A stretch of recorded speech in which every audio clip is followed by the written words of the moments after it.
I've heard, like journalists or yeah. I mean, Seymour Hersh, I think, has walked it back a little bit since, but he said that in the early days. why do you think he believed it?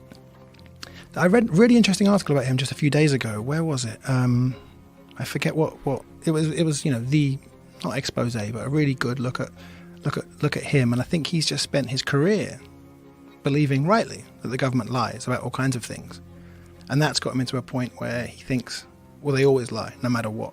It's happened to a lot of journalists. Robert Fisk, Seymour Hersh, Martha Gellhorn. I mean, one of my favorite war correspondents of all time.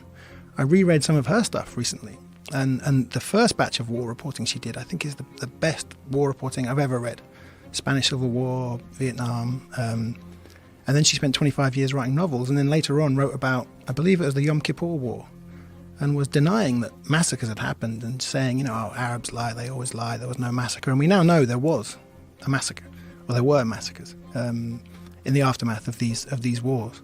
So I don't know what happens. I mean, maybe if you just do this for too long, you just become so cynical that you're open to these things. But I'm amazed that Seymour Hersh is open to that idea. When the very people that are calling it, the very people that have boots on the ground and that are in these war zones and calling these things, when they become cynical and they become jaded, that's when it gets really, really sketchy. And we rely so heavily on people like you. Like I'm not going over there. Yeah. Jamie's not going over there. Look at him. You know what I'm saying? I mean, and you wouldn't be able to really get, like, I know people that have gone to Venezuela and they come back and they go, I don't know what the fuck is going on over there. I don't know who to believe. I don't understand it. Venezuela is a very strange one. And I get messages all the time, and I've had Abby Martin who goes over there and she has one take on it, and I have other people that I talk to that have a different take on it, and I do not know.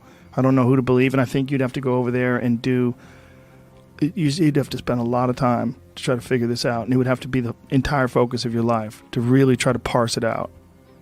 I think that's true of a lot of conflicts. I mean, one of the drawbacks of doing what I do is I'm covering 7 or 8 things at once. So I feel like I'm not expert enough in even Afghanistan, where I've covered that more than any other.